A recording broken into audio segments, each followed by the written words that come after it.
Hey guys, so I am heading out to the store. I'm gonna go to my favorite craft store.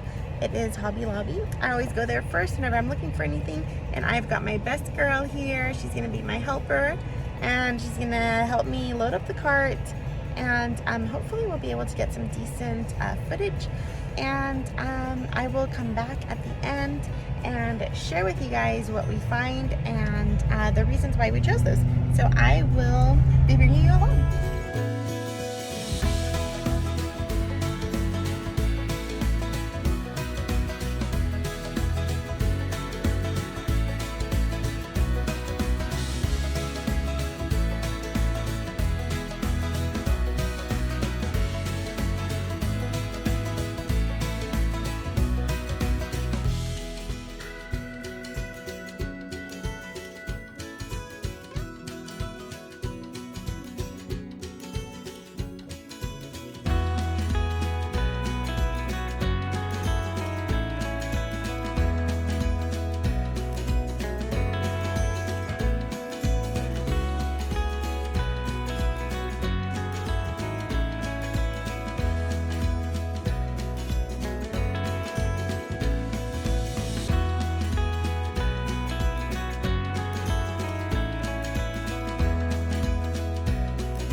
I hope you enjoyed following us along the store as we shopped for our materials.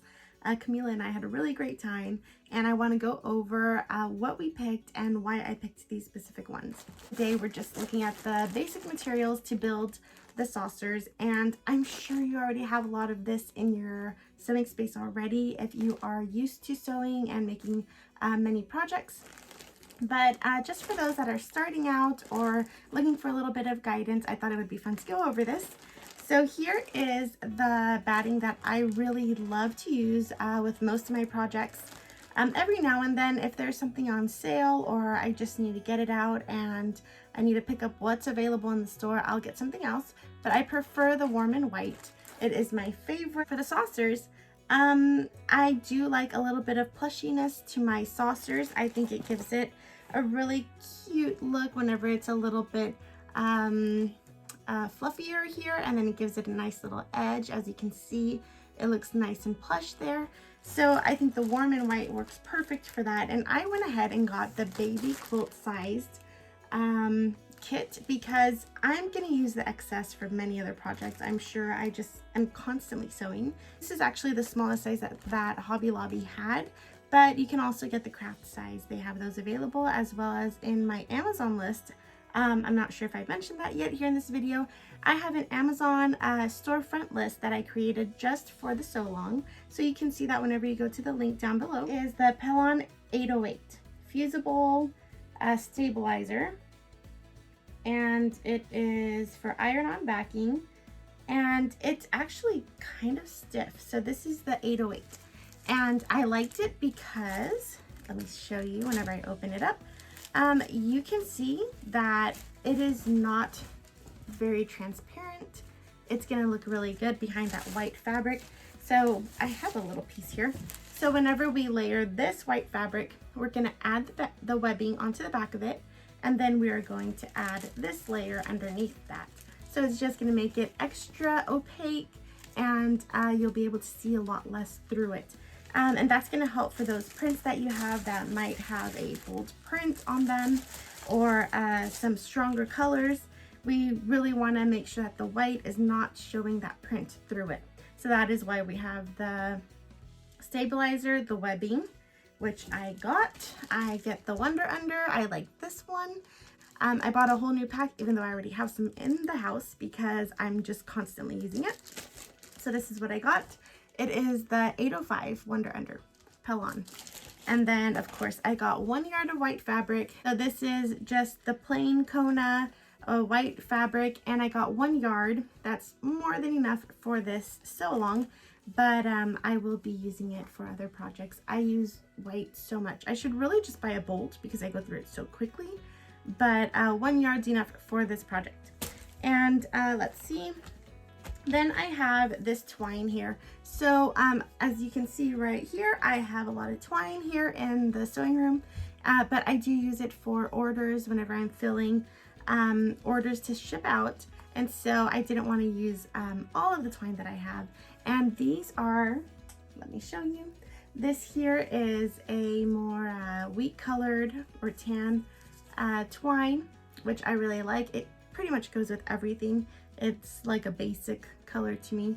And then I got this black one here from Paper Studio at Hobby Lobby, because I figured there might be some fabrics that I want to pair the little tea bag with that this twine might get lost in the print, but a little black might help it to pop a little. And let me see, I've got my floss here. I just got a black DMC floss. This is number 25, or I'm sorry, 310. It is 310, and I don't shop for floss very often. I have a ton of it. My husband was out at a garage sale, and there was a crafting lady that no longer wanted her floss, and so I took a bunch of it home. Great, excellent shape, most of it never used. So I rarely ever go out and buy floss, but this one I have been running low on black, so perfect. I need it for the sew along. I got this black one here. And then I went ahead and bought a new rotary blade because I use the Olfa, you know, the basic Olfa one. And this is the 45 millimeter rotary cutter, and it's my favorite. It just works so good. But the blade is getting a little dull, so I thought it's time to upgrade. And I went ahead and bought the Sewology brand because I really like Hobby Lobby and I want to keep supporting them and the other brands that they offer within their store. And I could have gotten the Olfa. It's only like a $3 difference between the Olfa blade and the Sewology, but I just wanted to support their little brand. So I got this one, and they are interchangeable. It fits perfectly onto this Olfa cutter, and that's great. So I think that's everything I got besides the thread, which I have a ton of, and I'm sure all of you have thread to use. And I have needles for the hand embroidery and for my machine. Everything else is going to be fabric pools and picking. So I will be showing how I am picking out the fabric for the tea bags, as well as for the saucer borders or the main. I'm using white on the back, and perfect because I just got so much extra white fabric. I'm gonna have plenty for the saucers. So my next video will be about how I am picking fabrics, what I look for whenever I'm going to pick out a fabric for this project, as well as the little tea tags and the tea bags. and my fabric pool, which I'm really excited about because I have had a ton of fun going through my fabric stash here in the sewing room and picking out fabrics that I never get to use. So that will be the next video, and I hope you guys enjoyed this one. If you have any questions about the material that I used, leave them in the comments below and I will be sure to answer. And I am really excited about this sew along. We've had a great response. I think right now our number is over 500 people participating. That's awesome. So more to come, and again, thank you to everyone who's joined. Enjoyed this video and the sew along so far. I hope that you will give me a like and a subscribe here on my YouTube channel.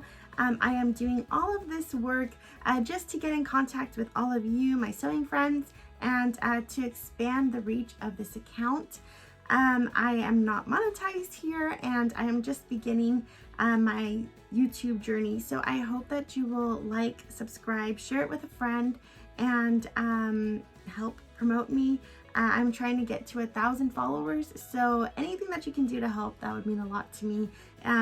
All the work that I've been putting into this sew along and the projects in my store, it has all been for free. I am just starting out as a designer, so if you could help me out with that, that would be great. And the monetization will definitely help encourage me to keep creating and to bring even more great designs to you. So thank you very much, and make sure to like and subscribe. Okay.